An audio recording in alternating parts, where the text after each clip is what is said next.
is Brice Turang? Let's find out. Welcome into Fantasy Baseball today on Tuesday, April 4th. Frank Stampfl joined by Scott White today on the show. We're going to recap all of Monday's action, have some new segments for you, this or that. Who are these guys? And we'll wrap up with some of your Team Name Tuesday submissions. Before we get going, make sure to like this video and subscribe on YouTube if you haven't already. And if you are listening on the audio side, make sure to download, follow, and leave a 5-star rating. It really does help. We appreciate it. For those who are new to the podcast this season, I have a soundbite that I'd normally play at the beginning of the show the past few years. It sounds a little something like this. Oh my goodness gracious!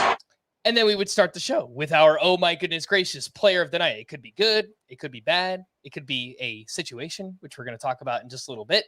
And I'll still play it here or there, but I want to mix in other calls as well. So I need your help. Other calls from baseball history, recent calls, whatever it might be.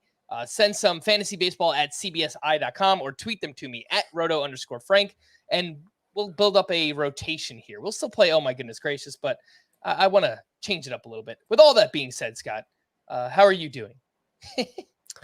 I'm swell, Frank. I'm Well, doing just fine. I am going to start us off with, oh my goodness, if that's all right with you.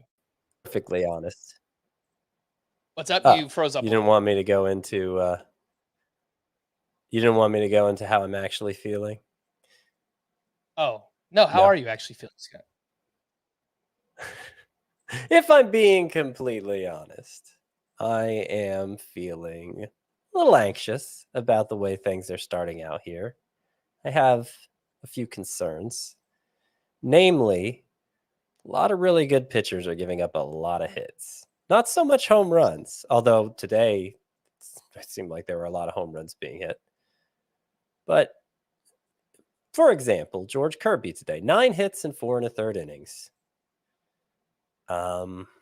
Nestor Cortez, who, by the standards we've seen from other pitchers so far this season, had a really good debut. 7 hits in 5 innings. And BABIP is way up. Certainly if you compare it to early last season, but even by the standards of the season-long BABIP last year, BABIP is way up. It's, I believe, coming into play today, BABIP was 301. That's compared to 276 over the first 5 days of play last year. That's a big increase. Now, it was 290 overall last year, but, still, that's a big increase too, 290 to 301. Yeah.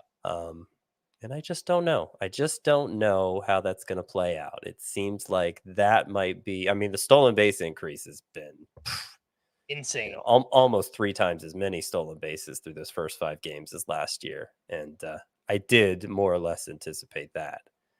But to see how much BABIP is increased, I don't know how the pitching pool is going to play out, and it has me feeling anxious. Usually I'm the one talking people off a ledge this time of year. It's usually me, Scott, let's be honest. I might need some talking off a ledge because, some of my pitching staffs are getting wiped out. We will talk about it. There was an interesting tweet from Jeff Passan early on Monday afternoon, which highlighted how much steals have been up, the league-wide batting average so far. So we'll talk about a few of those things. Home runs as well. I know there was a lot of home runs hit on Monday, and we're getting lots of questions like, what's going on? There's all this offense going on. Where are we going to find pitching? Well, it's a good question, and we'll get to that. I want to start with Brice Turang. Obviously led the podcast with that, and he had a monster game here on Monday. He went 2 for 3 with a grand sock and a shoe. That's right. Grand slam and a stolen base. His first career home run is a grand slam, by the way. Already his second steal of the season. And Scott, Brice Turang is someone, we definitely mentioned throughout spring training as a, deep sleeper, middle infielder for, deeper roto leagues, something like that. Maybe he's kind of playing himself into, standard size leagues, 12-team roto leagues here as well, or maybe even points leagues. I'll find out how much you like him, but Brice Turang is 26% rostered, so he's widely available. Last year in the minors, he hit 286 with 13 home runs and 34 steals, and will soon pick up second base eligibility as well. He has shortstop to start on CBS, but second base will be coming hopefully within the next couple of days. What are your thoughts on Brice Turang? Do you think he is a must add in fantasy baseball? I wouldn't go that far. I do like him. There were kind of 3 tiers of rookie shortstops who bring some speed element. There were 3 different tiers that I was targeting in roto drafts this year. First tier was Ezekiel Tovar. The second tier was one of the Yankees shortstops before, of course, Anthony Volpe's stock skyrocketed. And the third tier was Brice Turang. So I got Brice Turang in most of my 15 teamers, and I'm feeling happy about that today, of course. When we analyzed him a little bit after he made the Brewers roster, I thought he had the potential for Thairo Estrada like numbers. And so far with what he's done, I have no reason to back down from that comparison. But the reason I'm not going to say he's must roster is, I mean, he's already sat out one game. He sat out the only game the Brewers played, and it seems like the plan here in the early going is to platoon him. If he plays well enough, I imagine that'll stop. But I did get a lot of people specifically asking, Turang versus Ezekiel Tovar, that first tier rookie speedy shortstop that I was targeting. And I'm not ready to make that swap. I mean, we haven't even seen Ezekiel Tovar play a game at Coors Field yet. So that seems premature. I don't think, despite the big grand slam today, I don't think we're going to see huge home run numbers for Turang. 12 to 15 seems within the realm of possibility, but that's probably on the higher end of what he's going to deliver. I would be very surprised if he was a 20 homer guy. And I think something like that is going to be much more attainable for Ezekiel Tovar. So, yeah, Brice Turang deserves more attention than he's gotten in fantasy to this point, but I'm not going to go as far as to call him must add.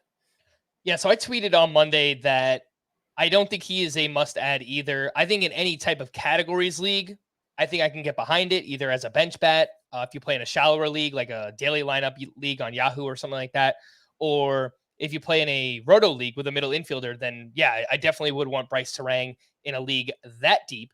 And I was going to save this for later, Scott, this or that, basically comparing some interesting players right now, Brice Turang or Nolan Gorman. I think it will come down to, what are your team needs? If you need power, go with Nolan Gorman. But he picked up 2 more hits here on Monday, and he was the 4th most added player this weekend on CBS. He's up to 59% rostered.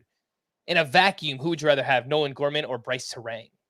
Turang. I'm going to stick with the idea that I see more playing time upside for Turang than Gorman because of the prevalence of bats that the Cardinals have. I know Lars Nootbaar just went on the IL, but nobody's expecting that to be a long-term stay. And Alec Burleson's been hitting well in Nootbaar's absence, so that's just going to create one more mouth to feed. I mean, Gorman's off to an impressive start. The plate discipline especially has been encouraging, so I may look foolish about that in the end, but just so many mouths to feed in that Cardinals lineup. Yep. I would go with Brice Turang as well. And I just looked up his splits in the minor leagues just to see how Turang performed against lefties. He was good. Actually, last year he was better against left-handed pitching than he was against right-handed pitching. So I think there's a chance that if he continues to play well against righties, maybe he just earns an everyday role against left-handed pitching as well. So I like both Turang and Gorman, but I would take Brice Turang over Nolan Gorman. Scott, oh my goodness gracious, a player that you'd like to highlight from Monday. Well, it's kind of a player, kind of more a situation. So the Braves released their starting lineup today, and I was amazed to see that Travis d'Arnaud was in it again, because that makes it 4 for 4. Travis d'Arnaud in the starting lineup for the Braves. And remember, he was somebody who was pushed down draft boards in a pretty significant way after the Braves traded for Sean Murphy, because the thinking was, okay, d'Arnaud's not going to play that much anymore. It's not going to be like a true backup catcher, maybe get some at bats at DH, but not going to get enough at bats to be anything more than like a low end number 2 catcher. And I was a little resistant to that idea at first, but eventually I succumbed. And just because everybody was drafting him so late, I didn't want to be the one reaching for him. But He keeps playing, and Sean Murphy's only started 2 of the 4 games. Travis d'Arnaud started all 4. And so not only that, but he's performed well. Even here on Monday's game, he only had 1 hit, but he hit 3 balls in excess of 102 miles per hour. And he was batting cleanup. So he's, they're trusting him to bat in the heart of the Braves lineup, a very good lineup. And eventually he'll have to sit. I don't think he's literally an everyday player. But he's, based on the habits the Braves have shown so far, I think Travis d'Arnaud is absolutely worth using even in 1-catcher leagues.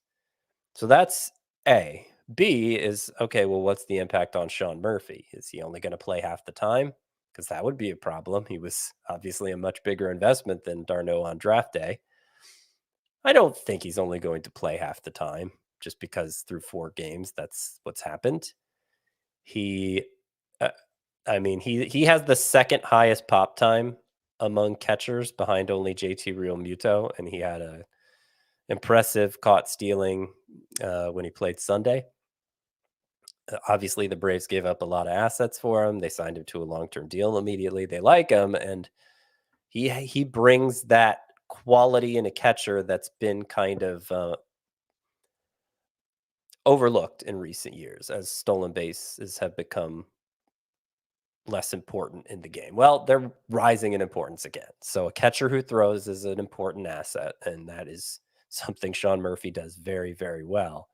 In the long run, he's going to end up making more starts behind the plate than Travis d'Arnaud, just because they've split him evenly so far. Doesn't mean that's how it's going to play out all season. And it wouldn't surprise me if occasionally Murphy himself started at DH. I think the takeaways here are Travis d'Arnaud is a hitter the Braves value higher than Marcell Ozuna, higher than Eddie Rosario, and that's a very good thing for his value. But Sean Murphy as a defender is still vastly superior, because he's vastly superior to most catchers, and that's something the Braves are going to value too. In addition to Sean Murphy's a pretty good hitter himself. So don't drop Sean Murphy, even if it's for Travis d'Arnaud. To trust that the playing time is going to be there, because the investment they made in him wouldn't make sense otherwise. But also Travis d'Arnaud is worth using. Yeah, and Travis d'Arnaud is up to 76% rostered on CBS. The player he's just behind, Scott, is Cal Raleigh, 79%. We know that, I think at least, Cal Raleigh is going to play more regularly than Travis d'Arnaud. I don't know. Maybe I'm wrong. But who would you rather have in a 1-catcher league? So Raleigh led the position in home runs last year, and that can't be overlooked. But I'd rather have d'Arnaud in most circumstances, I think. I can't blame you. I think I'd still roll with Raleigh for now, but it is definitely getting closer. Sean Murphy, someone that I was all over in spring training, draft season, and I'm not worried, obviously. I mean, sitting out 2 of the first 4 games, but I think, once we really get rolling here, I think things will kind of even out, and we'll get a lot of Sean Murphy and hit in the middle of a great lineup with the Braves too. So maybe that's just, my confidence because I drafted him speaking, but regardless, I still do have a lot of confidence in Sean Murphy. Travis d'Arnaud is on the rise as well, though. Scott, let's talk about a few other waiver wire decisions. I mentioned Brice Turang versus Nolan Gorman. This is something I was going to save it for later, but these are probably the players we're talking about most. And I have a nice little sound drop here, Scott. A new segment, This or That.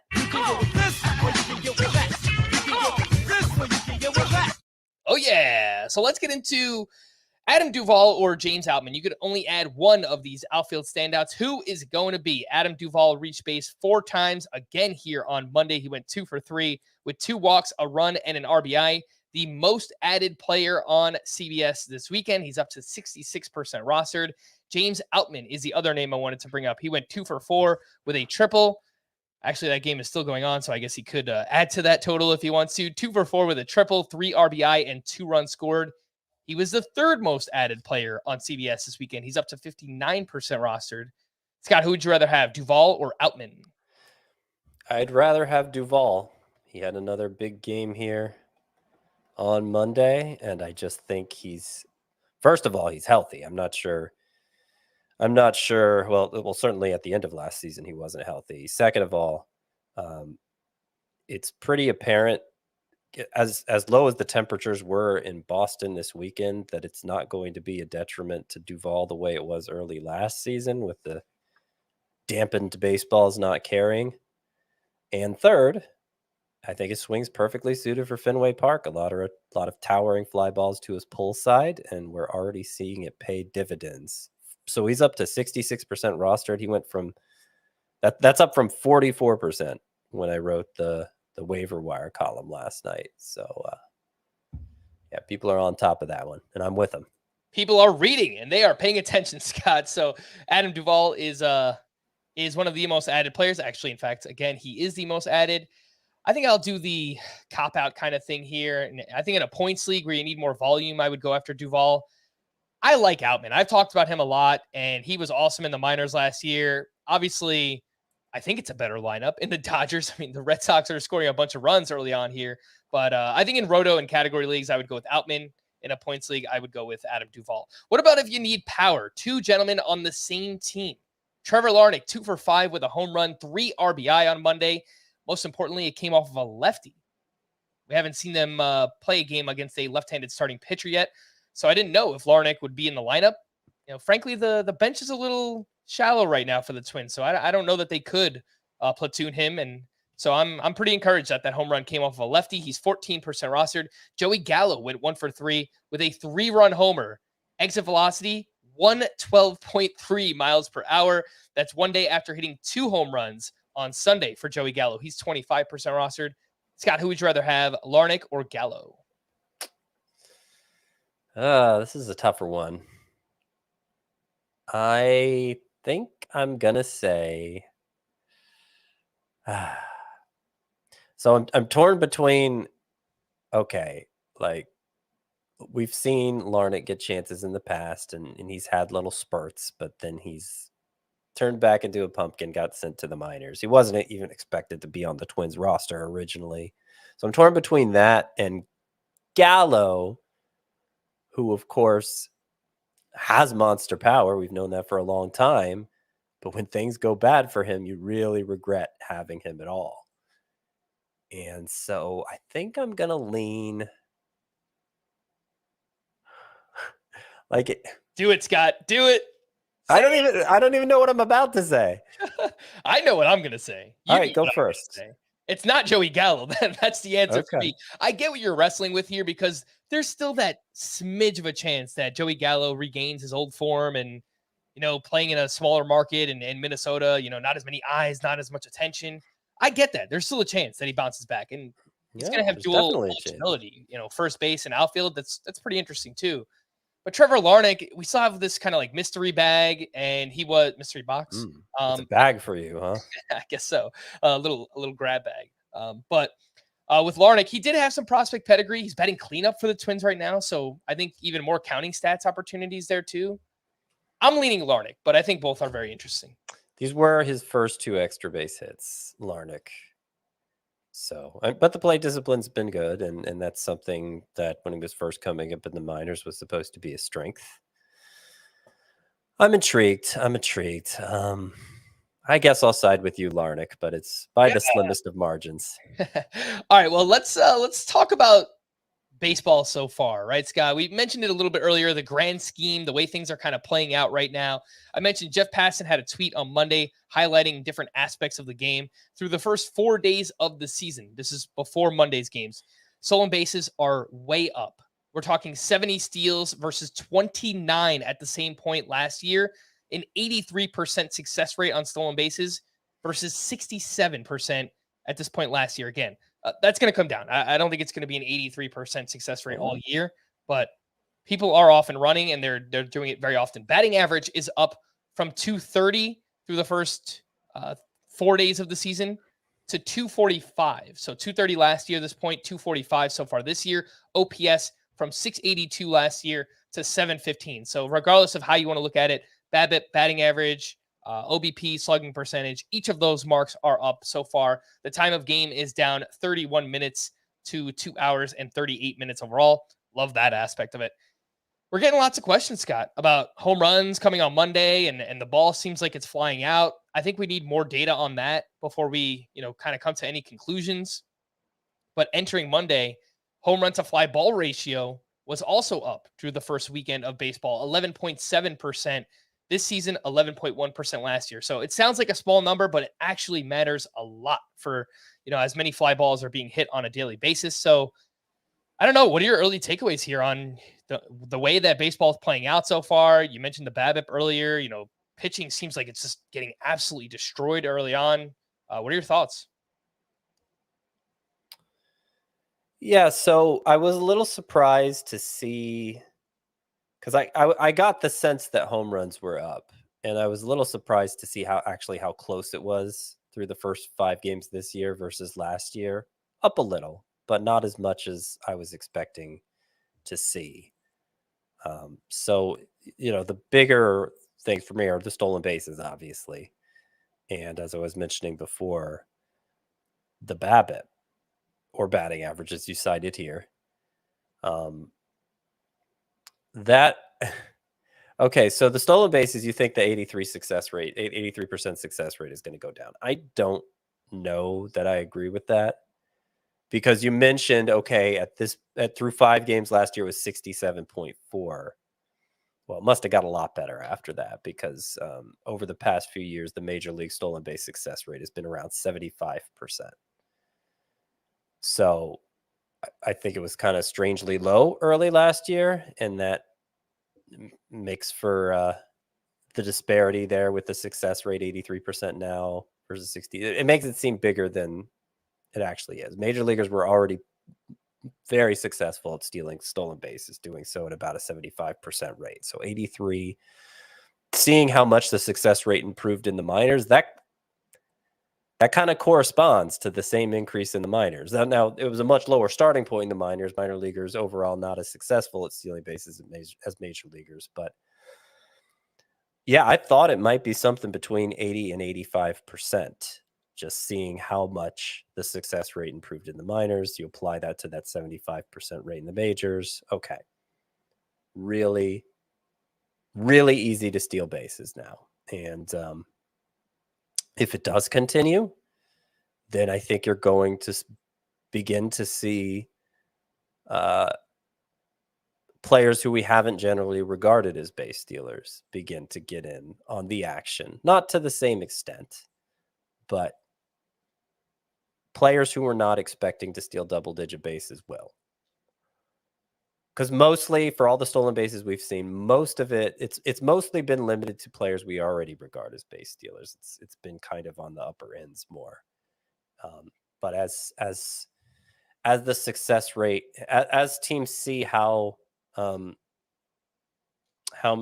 many outs, how they're not wasting outs on the base paths by sending runners, they're going to start sending more of them. So like it could actually increase from here, is what I'm saying. Like this may be just the start of an even bigger stolen base explosion as the year plays out. So that's where I stand with the stolen bases. As for the BABIPs going up, that's what I'm concerned about. Yeah, because I mean, I don't remember it being a topic of great discussion this spring. I don't know that anybody dug into the numbers that much because it was only spring. And of course, there was a time, it wasn't that long ago, where the extreme shifts that became so commonplace in recent years, where they weren't so utilized, and it was basically just 2 defenders on each side of the bag. And it's not like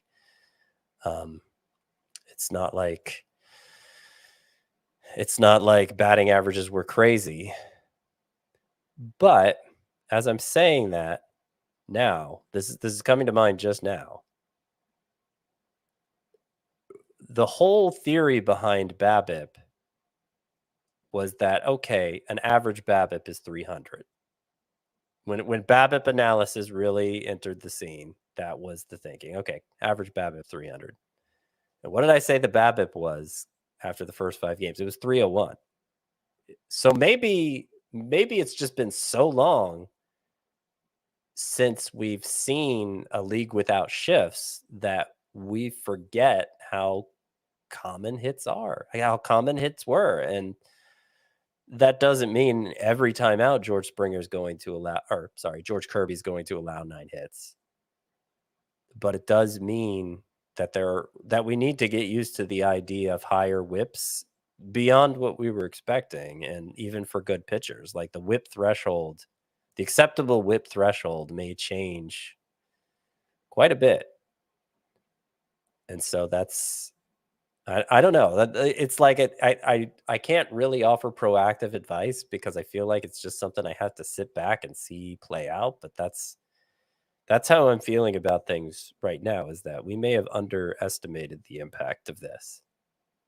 Yeah. And again, we're, 4 days into the season, so things could still change a little bit. But my early lean, just based on these numbers, is that I kind of wish maybe I had another ace around in my leagues where, maybe I drafted one ace, but, maybe I kind of wish I had two. Going back to, the juice ball era a couple of years ago, Scott, where, you drafted pitching so early because you wanted to secure good pitching before you got into that mid-tier. I kind of feel like maybe we're going back to that, but just in a different way. It's instead of home runs, it's BABIP and it's hits, and that mid-tier of starting pitching, maybe it's not going to be as good as it was last year. And as a result, you kind of wish you had more aces who are striking people out and not getting balls in play. So, I mean, the early lean, my early feel for what's going on. The good pitchers haven't been that good either. Yeah, I mean, well, that's a problem, Scott. We need pitching, so I don't know where it's going to come from, but yeah. That's. I mean, in theory, yes, strikeouts specifically would be more important to get from pitchers, and not all the pitchers we regarded as high end were big strikeout guys. I don't know. I'd be curious to see, for instance, Christian Javier, who when I picked him to win the Cy Young in the AL this year, I talked about how he's the most likely pitcher in any given start to throw a no-hitter. He allowed 8 hits in 5 innings in his first start. But I noticed his fly ball rate was way down. He allowed a lot more ground balls than usual. Okay, well that's going to undercut his unhittable quality if he's not putting balls in the air. I don't know if that happened with Nestor Cortez. With him giving up 7 hits, because he's kind of the same way, a lot of extreme fly ball pitcher, which keeps the hits down. So what I'm saying is there were just kind of some fluke performances in there that may be skewing the results for specific pitchers. Of course, because it's a sample of 1 for all of them, so it almost goes without saying. Right. But at the same time, that the ability for your batted balls to be fly balls, and obviously the ability to miss bats so that the balls aren't being put in play to begin with, are going to be more important for pitchers moving forward if this trend continues, if this very early trend continues. So on Monday, Nestor Cortez had a 27.8% ground ball rate. So you can see ground ball rate during the start on Fangraphs, but you can't see fly ball rate. But just based on deduction, I'm going to assume that he had a lot of fly balls in that start, and I don't know, maybe just got a little bit unlucky there.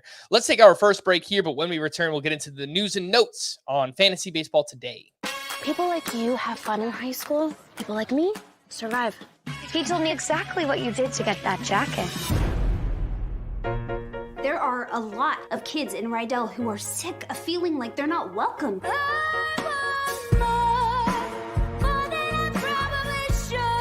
I've decided I'm done getting pushed around. Maybe that's what being fearless is anyway. Maybe that's what being a pink lady is. I'm starting to like school.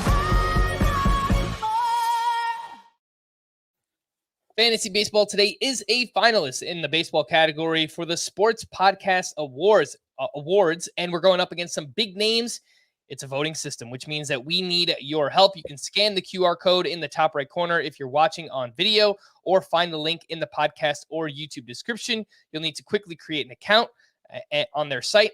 I know it's annoying, but it takes less than a minute. And then vote for FBT. Voting ends later this week, April 6th. So we really, really do need your help, and we do appreciate it. So go out and vote for us if you can.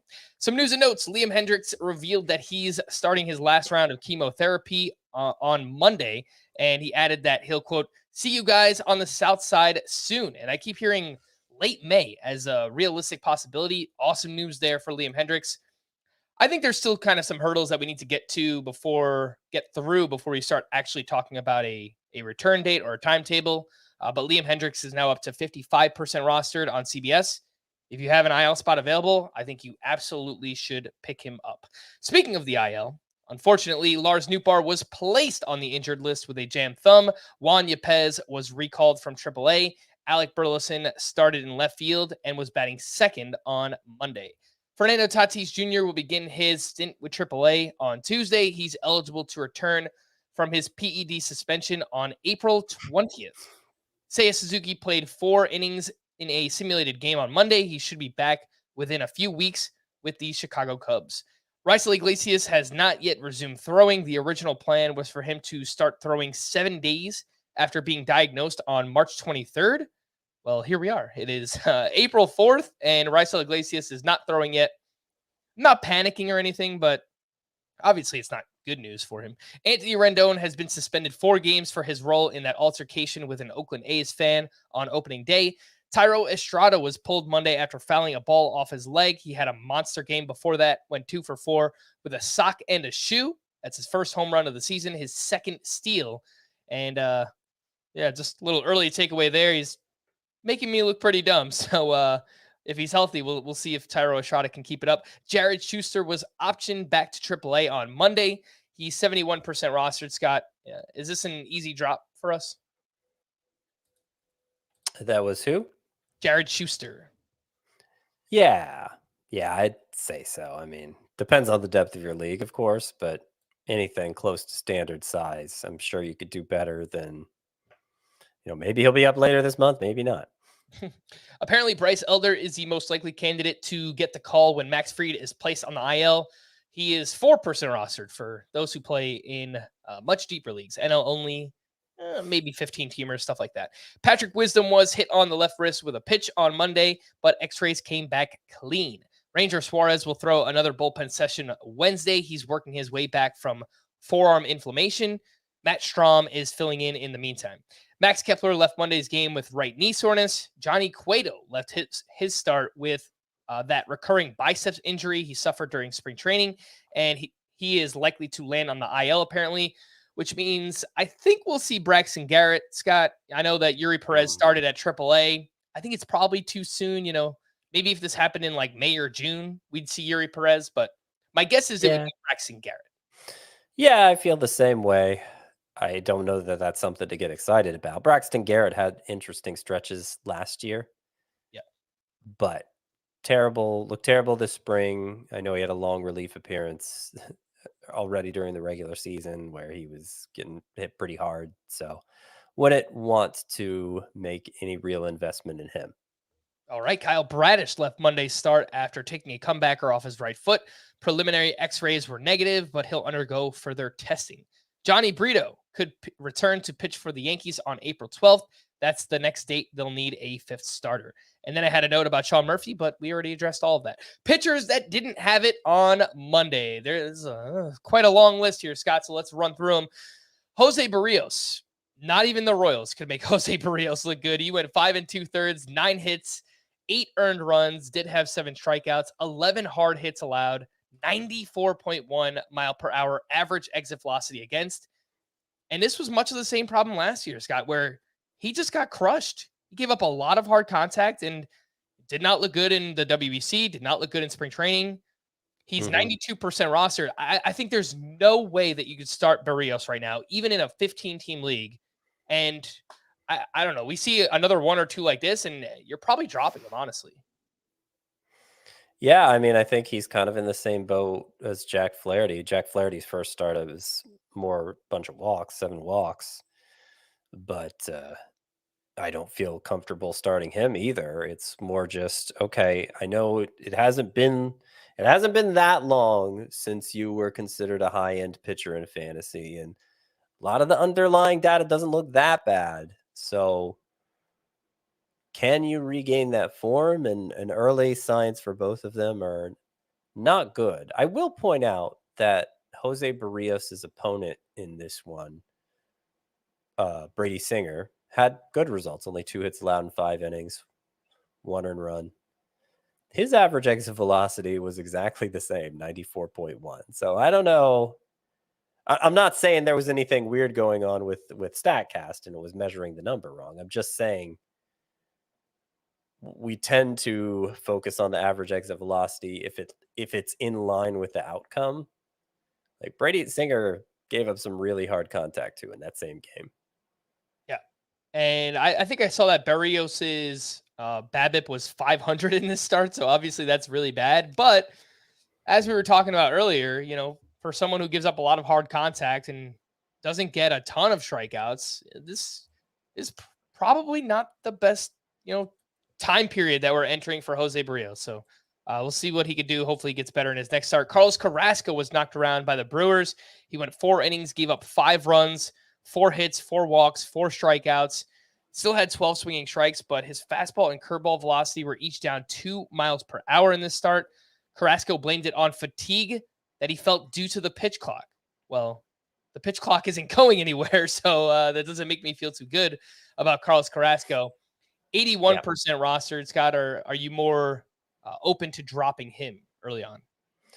Yeah, I was never that high on him to begin with. I'm a little surprised he's that rostered. CBS leagues tend to roster pitchers more than they're rostered on other sites because there's more points leagues on CBS. But even so, I wouldn't want Carrasco in a points league. Would you drop him for someone like Graham Ashcraft, who we spoke about yesterday? Oh, yeah, definitely. All right, fair enough. What about Michael Kopech? He was bombed in his first start against the San Francisco Giants. He gave up 7 runs over 4 2/3, 5 homers allowed. He had 12 swinging strikes on 91 pitches. 0 of them came on the slider. And this is a lot of what we saw last year, Scott, where, when Kopech was a reliever 2 years ago, that slider was really good. Last year, just didn't get any whiffs on his slider. That was the same kind of issue here today. And on top of that, gave up a bunch of home runs. 63% rostered is Kopech. Are you okay dropping him? Again, I wasn't that high on him to begin with. I do think he was on the initial sleeper pitchers, the very bottom. Like, I think I even put in there, we're really scraping the bottom of the sleeper barrel with this one. But I eventually ended up replacing him with a 1-start guy for the final run on Sunday night. So, well, good call there. George Kirby, you mentioned him earlier, Scott. Not great in his first start against the Angels. 4 1/3, 9 hits, 4 runs allowed. Did have 14 swinging strikes. And I was looking into the pitch mix here. Didn't really change much. He got rid of the cutter that he was using last year, but it was a lot of the same. Whiffs on his fastball, not much on his secondary pitches. Gave up a lot of hard contact as well. 94.1 mile per hour average exit velocity against George Kirby in this start. And look, he has great control. He might just live in the zone too much. We saw this early on in Shane Bieber's career as well. Obviously, we're not dropping George Kirby, but how concerned are you here about this first start? Yeah, this is what I was saying earlier about how I don't remember going through spring box scores, the surplus of hits being an issue there, when obviously the shift was banned then too. And I think Kirby is kind of a microcosm of that. He looked pretty unhittable this spring, and then regular season starts, suddenly he's given up 2 hits an inning. I mean, I don't want to be overly broad in the analysis. Yes, it was always so that George Kirby's arsenal may not be deep enough for him to live in the zone as much as he does. 1 start into 2023, I don't want to conclude that that's what's going on here. Obviously, a lot of more proven pitchers have had similarly bad starts already. And so I think my analysis is like it should be for most players this time of year. All right, let's see what happens next. because I'm not willing to change my opinion of George Kirby based on this start. Yeah, I agree totally. On the other side of that game, Reed Detmers was not great for the Angels. He went 4 2/3. He gave up 3 runs. 2 of those were earned, 3 walks. So he was a little bit wild in the start. Did have 7 strikeouts. Maintained that big velocity jump that we saw during spring training. The fastball was up 2 miles per hour. The slider up nearly 4 miles per hour compared to last year.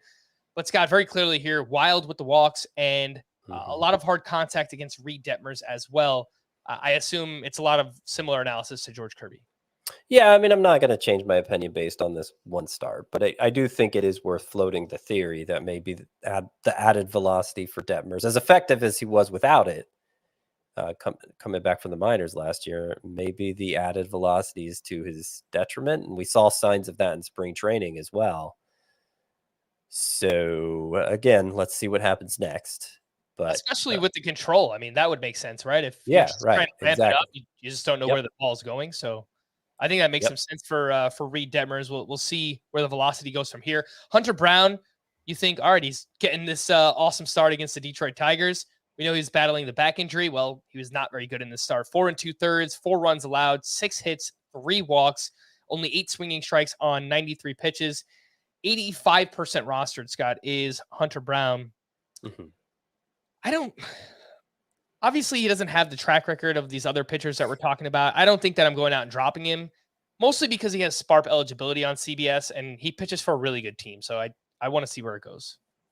Yeah, me too. I wonder if the hype was a little much. And I don't think we were among those hyping him that hard.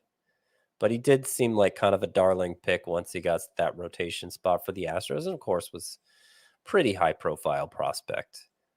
But the way he was being talked up, it was like he was, Yuri Perez or something. So like even last year, the little bit we saw, so obviously control was a huge issue for him in the minors. He came up late last year, was throwing strikes at a higher rate. Don't know why that started, but whatever. It's nice to see him overcome the control issue. Even so, 10% swing and strike rate was not very impressive. And in this start, Hunter Brown had eight swinging strikes on 93 pitches. Yeah, that's even worse than a 10% rate against the Tigers, no less. Yeah. So I don't know. I mean, obviously, I'm not going to abandon him now if I've already made the investment, but I have more concerns about him than some of the other pitchers who've struggled the first time through. All right, what about Charlie Morton? He was blah in his first start. 5 1/3, 9 hits, 3 runs allowed, more walks than strikeouts. That's 2 walks to 1 strikeout, only 6 swinging strikes. And we know typically, Scott, he's been a slow starter the past couple of years with the Atlanta Braves. But, the one thing we could usually depend on Morton for is swinging strikes and strikeouts. And that wasn't the case here. Any thoughts? So there's not a way to look up how many ground balls he got, what his ground ball rate was in this start, because I think that's going to be the biggest key to Charlie Morton's success. His problem last year was that for really the first time ever, he wasn't a ground ball pitcher, gave up a career high in home runs by far. I have it for you, Scott. 50% ground ball rate in this start. So let's see. Last year it was below 40%. Okay, so 50% is really good. 50% is. But is it though? Like, we get back into the conversation. Do you want your right-handed pitcher to be ground ball heavy with these shift restrictions and batting average and BABIP being up? I don't know. I don't know what the answer is, honestly. Yeah, I mean, look, it's going to yield a higher whip. It's still probably Charlie Morton's best formula for success. It used to be, 10 years ago, that ground ball pitchers were generally good at run prevention, but were going to drag you down and whip. And that may be true going forward. And unless it's a ground ball pitcher who also happens to get a lot of strikeouts, he may still be a quality fantasy option, but he's going to be a detriment to whip specifically because of the singles he gives up. And so that may be what we're hurtling toward here. Charlie Morton did get singled to death in this one. None of the 9 hits was an extra base hit. So I don't know. I mean, I think like obviously he's going to need better starts than this exactly to be somebody you want in your fantasy lineup regularly. But there are some encouraging signs here. I'm not ready to abandon my faith in Charlie Morton based on this start. All right. Well, believe it or not, there actually were some good pitchers on Monday night. Let's take our final break, and we'll talk about those right after this.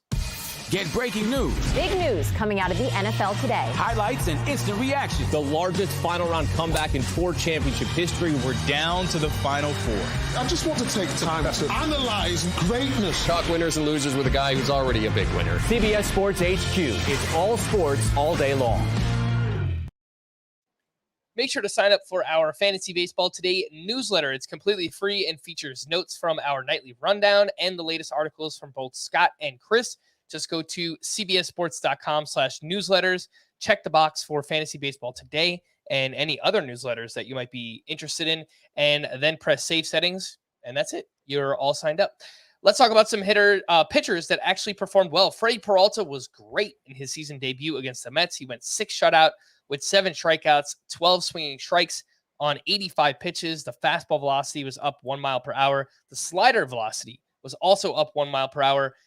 And Scott, the pitch mix was much closer to Peralta's breakout 2021 than it was to last year in this first start. So I was completely off during spring training. The shoulder injury last year, the Brewers kind of babied him. But I can also acknowledge that if he comes anywhere close to what he did in 2021, I will be completely wrong about him. Yeah, I mean, this was a start that made me wish I had some investment in him too. I have 0. And I actually had him on my bust 2.0. He also went 6 innings, which was something he only did 4 times last year. 6 innings on just 85 pitches. And that was my main objection to him, is that it seems like the Brewers are just going to baby him and really undermine his utility in fantasy. But one start in, that doesn't appear to be the case. Yeah. Someone who was kind of babied by his team in his start on Monday was Drew Rasmussen, who looked amazing.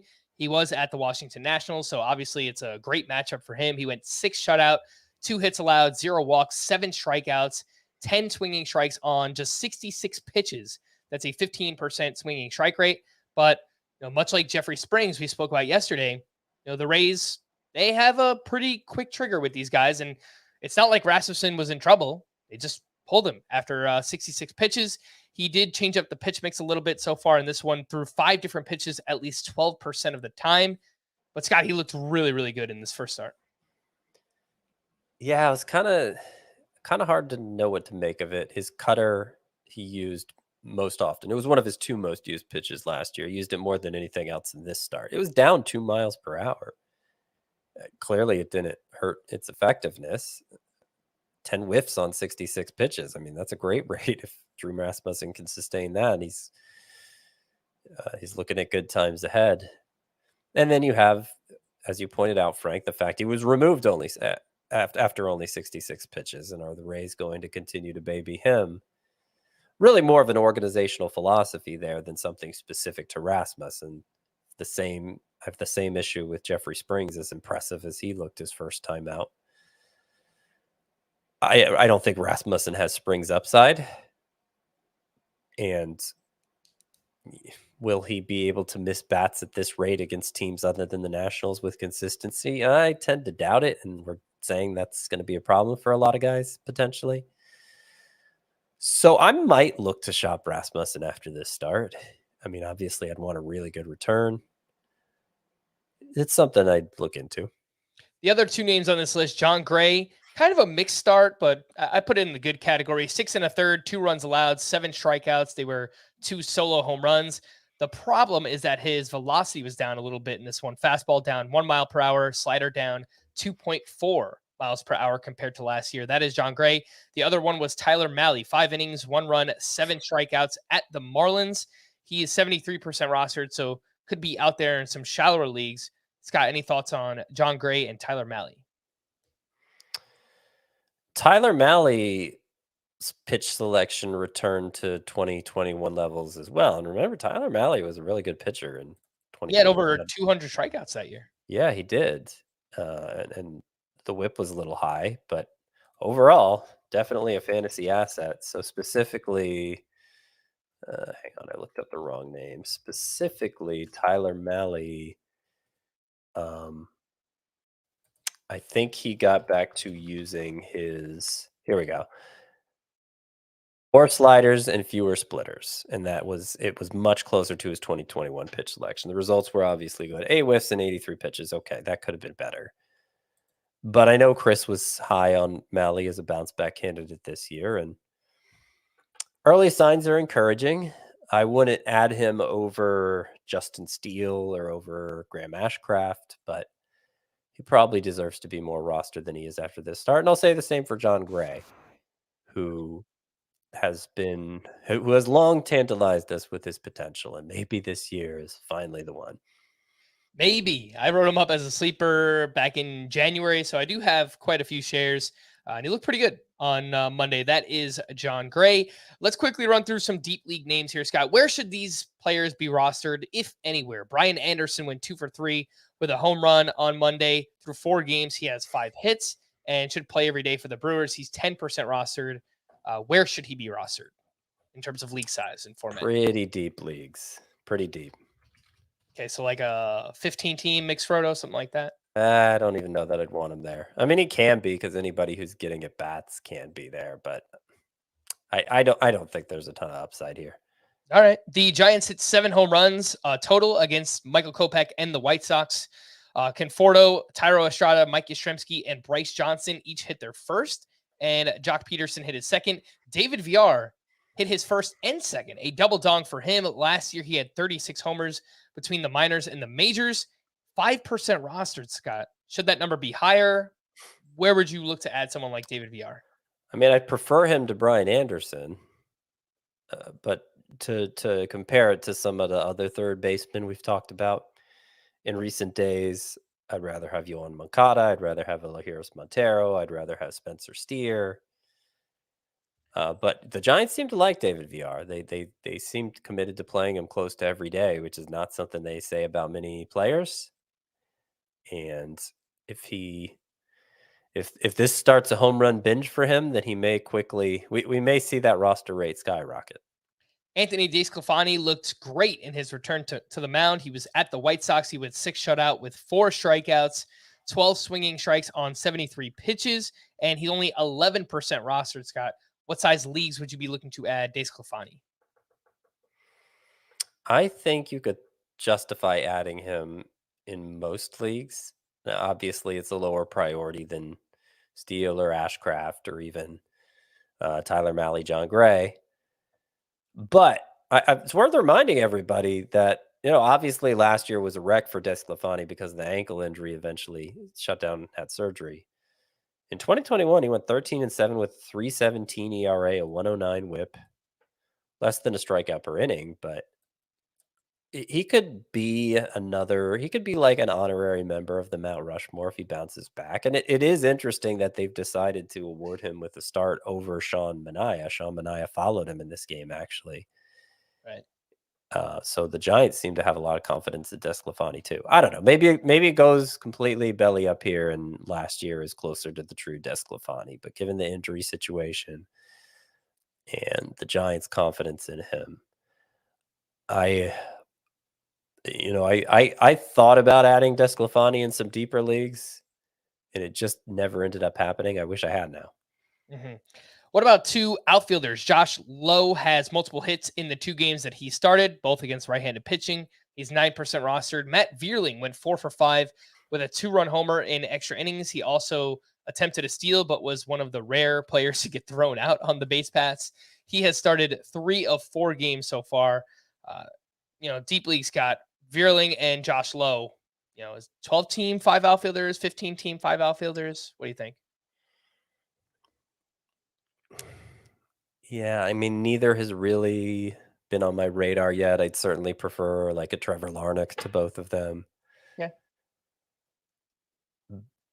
But there is some upside there, and they could make themselves relevant if they continue to play with enough, if they continue to start regularly enough. Mm-hmm. I think I prefer Veerling. I just think he's probably going to play more, but Josh Lowe does have much more prospect pedigree. So 2 names to watch in 5 outfielder leagues. Tyler Wells came on in long relief of Kyle Bradish, who got hurt in that start, and he looked very good. 5 perfect innings with 2 strikeouts in this one. His cutter velocity was up 1.5 miles per hour, 4% rostered, Scott, but we've seen Tyler Wells have relevance in deeper leagues. What do you think? Man, you're going really deep here. Hey, he pitched I mean, well. Yeah, but no, he's not going to. I mean, if we're worried about George Kirby, I can't. I understand we're talking about different league depths here, but you have to be especially discerning at pitcher, even in deep leagues, unless it's a points league, I guess, and you just need volume. But I don't know. If you get in a deep enough league where you're considering Tyler Wells, I think you're probably better off just starting relievers. All right. Well, who are these guys, Scott? Jason Vossler came in on Monday and had hit a 3-run home run off of lefty Drew Smiley. Maybe he's this year's Brandon Drury after all. He does have 3 seasons with 20-plus home runs in the minors, though his overall career numbers have not been great. He is 1% rostered, so we're talking about the deepest leagues here. Luke Raley, another name, double dong for the Tampa Bay Rays. He has started 2 of 4 games so far, both against right-handed pitching. So it looks like he's on the strong side of the platoon there, and had a great spring training, 326 batting average with 5 home runs. We're talking deepest leagues here, Scott, but who are they? Jason Vossler, Luke Raley. Yeah, well, they're both too old to really call prospects, and they're getting a chance now. I mean, I think Joey Meneses, you're hoping one of them becomes something like that. It's unlikely, obviously. Both of them, both Jason Vossler and Luke Raley, had strikeout issues in the minors that probably prevented them from getting a chance before now.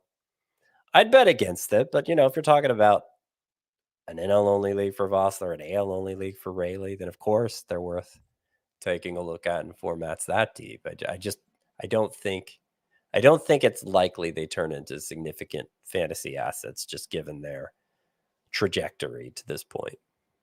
Yeah, I picked up Vossler in my NL only labor league because I lost Rhys Hoskins. I was starting Nelson Cruz, pretty desperate for offense. So love to see the home run here on Monday. And yeah, look, if you play in an NL only league, anyone who has a pulse is going to be relevant in that format. Yep. Some hitting leftovers worth mentioning. Gleyber Torres with another sock and a shoe. Second time he's done that so far this season. Mm-hmm. He had 2 hits, 2 walks, his second home run of the season, his 3rd steal. Just a little reminder that it's a contract year for Gleyber Torres. So I don't know. We might see the best year yet overall from him.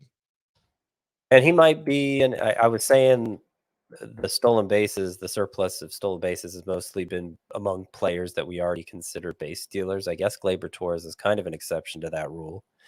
He did have 10 last year, and he had 14 the year before, but I don't think anybody drafted him counting on stolen bases necessarily. He seems to be taking advantage of the new rules. Yeah. Who knows? Maybe he's a 2020 candidate this season. That is Gleyber Torres. Brian Reynolds went 3 for 5 with a double dong. Masataka Yoshida went 1 for 4 with his first home run in the majors. Easy power to the opposite field over the green monster. He looks good so far, man. I'm pretty encouraged by what I've seen from Yoshida. MJ Melendez. The quality of contact has been consistently high. Yep. It's good news for him. And I think only 1 strikeout, so a lot of contact too. Oh, yes. That's what we heard about him is very Luis Arraez-like in that way. MJ Melendez got on the board with a massive home run, 443 feet, 113.2 exit velocity. Ronald Acuna looks A-okay. Just fine to start the season. He went 3 for 4 with his second home run of the year. Gunnar Henderson also gets on the board, 2 for 4 with his first home run of the season, and back-to-back days with a home run from Shohei Ohtani, this time off of George Kirby. The call to the bullpen, a few updates here for the Orioles. Felix Bautista, he's getting used early and often this year. Struck out 2 for his second save. For the Pirates, David Bednar allowed 1 hit, but also struck out 2 for his second save. For the Astros, it was not a save opportunity, but Ryan Presley was back out there. He threw a clean inning, only threw 1 fastball, and it was down 2 miles per hour. Well, I'm still on watch here when it comes to Ryan Presley. I don't know. Yeah, it does seem kind of like something's going on there. Little weird. For the Tigers, Alex Lang got the first opportunity for a save for the Tigers, and in a one-run game, he faced the top of the Astros lineup. There was kind of like some weird defense. Torkelson had a double play ball, and he threw it off of Alex Bregman's back, and then Austin Meadows is just a terrible left fielder. So it was a blown save. That's what you needed to know. Alex Lang gave up a run. I don't know that it was entirely his fault. His stuff actually looked filthy in that game. Garrett Hill eventually picked up the save in extras for the Tigers. For the Angels, Jimmy Herget was used in the 7th inning with a 1-run lead. Then Jose Quijada in the 8th. They tacked on a couple more runs. Carlos Estevez pitched in the 9th, but it was not a save opportunity. For the Diamondbacks, Scotty, not you, Scotty, the other Scotty. Not me. McGuff, Yeah. Scott McGuff comes in for the save. 1-run game, 9th inning. I'm pumped. I've got him everywhere. Promptly gives up a pinch hit game-tying home run to David Dahl. David Dahl, of all people. The very next batter, Ha-Sung Kim, walk-off homer. Not good. Not good, Scott. Not great, Bob. No. Scott McGuff needed to gain a foothold here as the closer, and he did just the opposite. He it just crumbled the dirt underneath the foot, and now I don't know what happens. Like, the Diamondbacks don't have a lot of good late inning options. I don't know if so. Of course, Andrew Chafin got their first save of the year. He's a lefty, and so I don't think they'd want him to be the primary guy. Maybe Miguel Castro gets a chance. He did pitch earlier in the game, right? Yes. And he has. He could maybe get a chance. He's a name to know if you're speculating in deep leagues on saves. Miguel Castro may be next up. I don't know. Maybe they'll give McGuff another chance, but this was obviously particularly ugly. Yeah, I think it's Andrew Chafin for now. I think he's. Look, I can't say that for certain, but my guess is that the next save opportunity will go to Andrew Chafin. He's looked pretty good so far this season. This Guardians and A's game was wild back and forth. It was Emmanuel Clase came in for the save in the 9th inning. He gave up 2 hits, 2 runs, 2 walks in that one. He took the blown save, wound up with the win because on the other side, I believe it was Trevor May who came in extra innings with the ghost runner on base. He gave up 2 hits, 2 runs. One of those was earned, so he takes the loss. And then eventually the save goes to Eli Morgan of the Guardians. And then on the last note for the Reds, Alexis Diaz was unavailable. He pitched 2 days in a row. Derek Law converted the save in a 1-run game.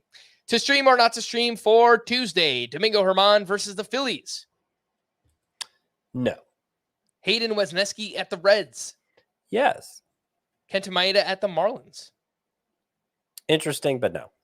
Nick Pivetta versus the Pirates. No. Rowanzi Contreras at the Red Sox. No. Yusei Kikuchi at the Royals. It's tempting if you're looking to pile up some strikeouts, but that could go very poorly too. So I'm kind of halfway. Dylan Dodd at the Cardinals. Rather not do that in Major League debut. Steven Matz versus the Braves. No.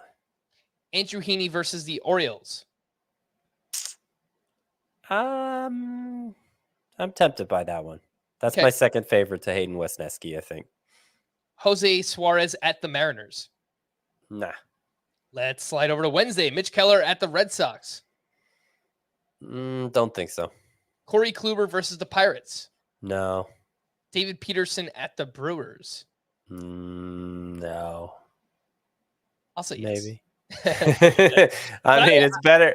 I'm looking ahead here, and I'm not seeing any better options than that. So No. if I have to say yes to somebody on Wednesday, I guess it's David Peterson at Milwaukee. Wednesday is a rough day for streamers. Kyle Gibson at the Rangers. No.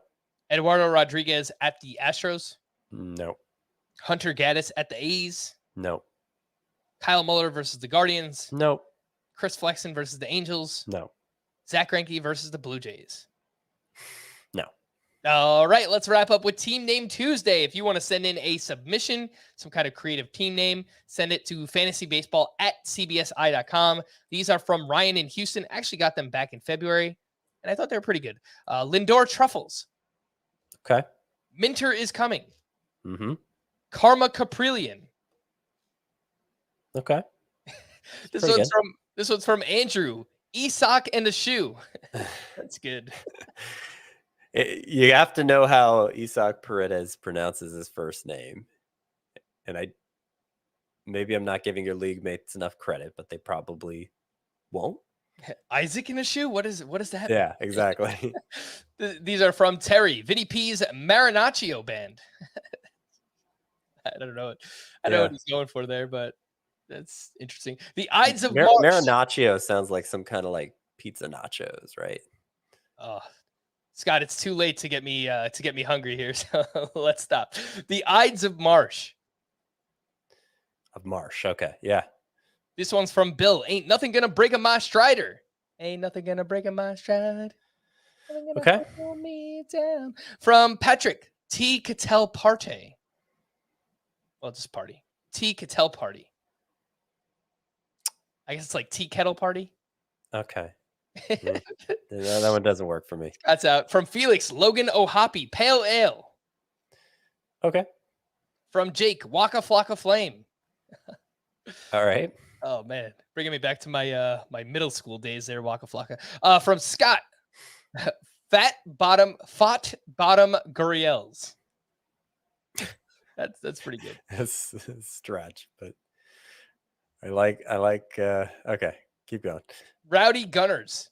Okay. 2 shots of Jameson. Apparently has Dre and Jameson Tyone on his team. Fair enough. Jake's on a plane. I have Cronenworth and Fraley. I guess. Okay. Busy mantiplying. Got kid number 3 due soon. Okay. It's weird, but okay. The last one is Friedel Birdie. All right. Oh, so what is that? Freebird? I guess that's what. I guess. Yeah, I didn't figure it out at first. This one's from Patrick. You say goodbye. I say bayo. Huh. That's not a bet for cramming 2 names into one team name, 2 player names into one team name. That's not bad. I usually don't like when you do that, but that's not bad. This last one's from Pete. It takes 2 Tarango.